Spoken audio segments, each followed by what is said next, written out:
Real estate రంగంలో ప్రీలాంచ్ దందాలు ఆగట్లేదు. కొన్ని సంస్థలు ప్రీలాంచ్ పేరిట ఆకర్షణీయమైన ఆఫర్లతో వలవేసి సొంతింటి కలగనే వారిని నిలువునా మోసం చేస్తున్నాయి. ఈ మోసాలకు మధ్యతరగతి వారే ఎక్కువగా సమిధలవుతున్నారు. పైసా పైసా పోగు చేసి కూడబెట్టిన సొమ్మును రియల్ ఎస్టేట్ సంస్థల చేతుల్లో పోసి నట్టేటా మునుగుతున్నారు.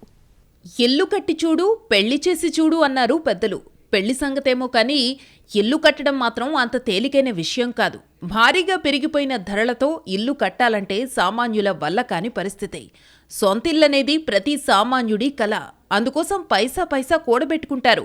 ఇల్లు కట్టలేకపోయినా అపార్ట్మెంట్లో ఫ్లాట్ అయినా కొనుక్కోవాలని ఆశపడుతుంటారు. అయితే వారి కలల్ని కూల్చేస్తూ కొందరు రియల్ ఎస్టేట్ మోసగాళ్లు ప్రీ లాంచ్ పేరుతో వారిని బురిడి కొట్టిస్తున్నారు. ఇటువంటి ఘటనలు ఇటీవల అనేకం వెలుగులోకొచ్చాయి. తాజాగా హైదరాబాద్లో మరో ప్రీ లాంచ్ మోసం వెలుగు చూసింది. ఆర్జే వెంచర్స్ పేరుతో ఓ జంట చేసిన చీటింగ్తో కనీసం 200 కోట్లు నష్టపోయారు బాధితులు. ప్రీ లాంచ్ అంటూ RJ group chairman Bhaskar, MD Sudharani సామాన్యుల్ని నట్టేట ముంచారు.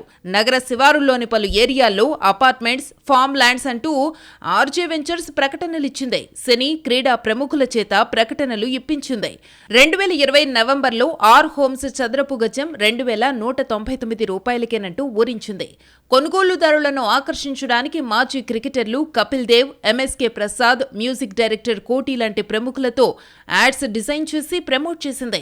చాలా మంది తమ సొంత ఇంటి కలను నెరవేర్చుకోవాలనే ఆశతో ఫ్లాట్లను రిజర్వ్ చేసుకున్నారు.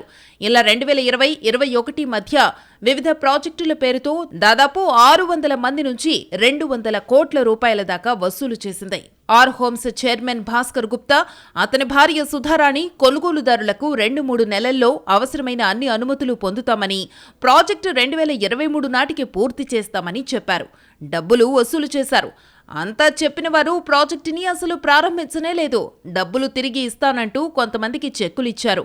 అయితే అవి బౌన్స్ అయ్యాయి. సిద్దిపేట, కర్దనూరుతో సహా పలు ప్రాంతాలలో ఇదే విధంగా ఫామ్ ల్యాండ్ పేరుతో డబ్బులు వసూలు చేసి మోసం చేసినట్టుగా తాజాగా గుర్తించారు. కూకట్పల్లికి చెందిన చక్క భాస్కర్, సుధారాణి దంపతులు చైర్మన్, ఎండీలుగా messrs R homes infra developers private limited పేరుతో రియల్ ఎస్టేట్ కంపెనీ మొదలుపెట్టి కూకట్పల్లిలో ఆఫీస్ ఓపెన్ చేశారు. తమ సంస్థ ద్వారా మేడ్చల్ జిల్లాలోని బ్లెస్ హైట్స్ ప్రాజెక్టు, సంగారెడ్డి జిల్లా పటాన్చెరు మండలంలోని కర్దనూరులో ఓఆర్ఆర్ హైట్స్ ప్రాజెక్టు, నాగిల్గిద్ద మండలం కరాముంగి గ్రామంలో ఫామ్ ల్యాండ్ ప్రాజెక్టులు ప్రీలాంచ్ చేస్తున్నామని, అన్ని అనుమతులు తీసుకున్నామని, మార్కెట్ కన్నా తక్కువ ధరకే ఫ్లాట్లను విక్రయిస్తున్నామని విస్తృత ప్రచారం చేశారు.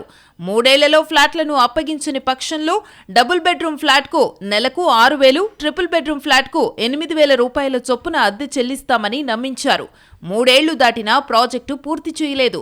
డబ్బులు కట్టి చాలా రోజులవుతున్నా కూడా నిర్మాణాలు చేపట్టకపోవడంతో బాధితులు నిలదీశారు. దాంతో భాస్కర్, సుధారాణి కనిపించకుండా పోయారు. కొంపల్లికి చెందిన వడ్లమూడి మనోజ్ కుమార్ అపార్ట్మెంట్ కోసం చెక్క భాస్కర్కు 2020 నుంచి 2021 వరకు 65,50,000 రూపాయల వరకు చెల్లించాడు. మోసం జరిగినట్టు తెలియడంతో మనోజ్ కుమార్ సైబరాబాద్ పోలీసులకు ఫిర్యాదు చేశాడు. కేసును ఎకనామిక్ అఫెన్సెస్ వింగ్కు ట్రాన్స్ఫర్ చేసి దర్యాప్తు చేపట్టారు పోలీసులు. చక్క భాస్కర్, సుధారాణి దంపతులను అరెస్టు చేసి రిమాండ్కు తరలించారు.